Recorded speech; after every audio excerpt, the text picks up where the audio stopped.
I just realised I had the sound off. Anyway, you saw me chanting and wishing you greeting you and hoping you had a fruitful day. So we'll start again.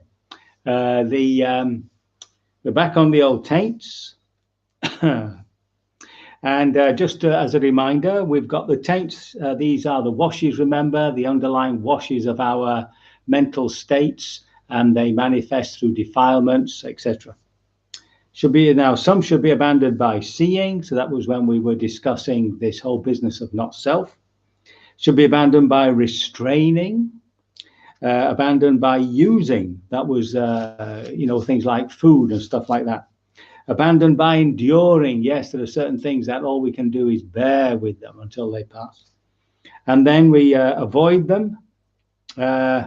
We avoid certain places that are too tempting for us. And now we have abandoned by removing. So let me just read the passage. What taints should be abandoned by removing? Here, a bhikkhu, remember the bhikkhu refers to anybody listening, reflecting wisely. So don't forget, he's very big on wise reflection. Does not tolerate an arisen thought of sensual desire. He abandons it, he removes it, he does away with it, he annihilates it. He does not tolerate an arisen thought of ill will, an arisen thought of cruelty. He does not tolerate it. He abandons it, he removes it, does away with them, and annihilates them. While taints, vexation, and fever, so vexation, remember, is the vexation and fever refer to the two sides of desire, wanting, not wanting, might arise in one who does not remove these thoughts. There are no taints, vexation, or fever in one who removes them. These are called the taints that should be abandoned by removing. So now we have to move again to a different discourse where this is explained in greater detail. So this is number Majjhima Nikaya, the middle length sayings, number 19, and it's Dvedaha Vittika. Now Vittika just means thinking, so that's important. Vittika just means thinking, okay, as opposed to emoting, thinking. So this is the Blessed One. He's speaking again at Jetavana, Jeta's Grove. Remember the place that Anathapindika, this rich businessman, bought for him.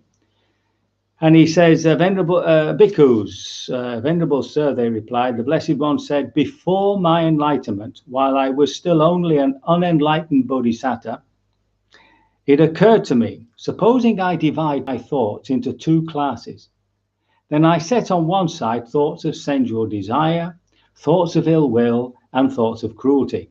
And I set on the other side thoughts of renunciation, thoughts of non-ill will, and thoughts of non-cruelty. So here we have the bodhisattva. Remember, that's what we call somebody who has made a determination to become a fully self-awakened Buddha. Right? That's different from the Mahayana, where everybody takes the bodhisattva vow. In Theravada, they're very specific. Sometimes people do it in this very lifetime. Others remember, during their meditation that they've made this vow in the past life. Perhaps we can give you examples of that in some other time, but we'll stick to this discourse. So when he says thoughts of and set on the other side thoughts of renunciation, non-ill will, and non-cruelty, the Buddha often likes the negative form, telling you what's not there. So obviously here he's referring to metta, goodwill, and compassion, non-cruelty. As I abided thus, diligent, ardent, and resolute. So we've come across this little trilogy before: diligent, ardent, and resolute.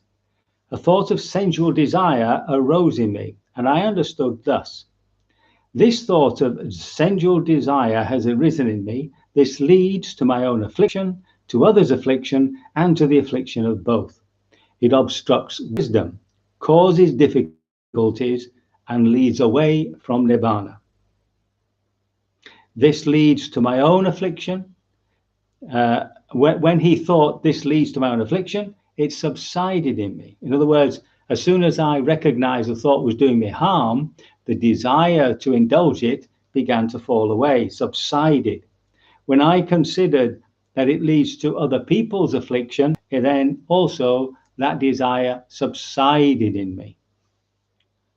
So that's the compassion bit, isn't it? And when I considered this leads to the affliction of both, in the same way, it subsided in me. Right? So there's your wise reflection. These are examples of wise reflection. You have a thought in your mind of some sensual desire or sexual desire, doesn't matter what it is, and you can see that it's obsessive. And if you hang on in there, it's just going to do you harm. And it's reflecting on the harm that it could possibly do to you.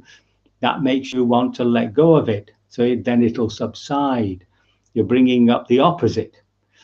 So in the same way, if you have a sensual desire which is going to hurt somebody else, like thieving their biscuits, then you have to see what a horrible thing that is, and the desire will subside. And when we do something that harms both myself and somebody else, then obviously that also helps us to let go of these thoughts. It obstructs wisdom. So remember, wisdom here is not an intellectual thing. It's a way of being. So it obstructs the wisdom, which is to live in harmony, to live with goodwill, to live with non-greed. Causes difficulties and obviously leads away from Nibbana. So here, whenever the thought of sensual desire arose in me, I abandoned it, removed it, and did away with it. Now, the same thing he said, of course, of all those thoughts around ill will and the thoughts around cruelty. I abandoned it, removed it, did away with it. Now, then he says, there's a little passage here. Whatever a person frequently thinks and ponders upon, that will become the inclination of his mind.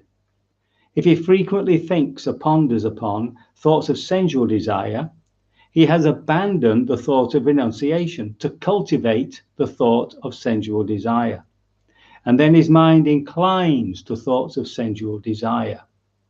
So this may seem a little obvious to us now, but in those days, I would have thought this is quite a revolutionary way of thinking about our psychology.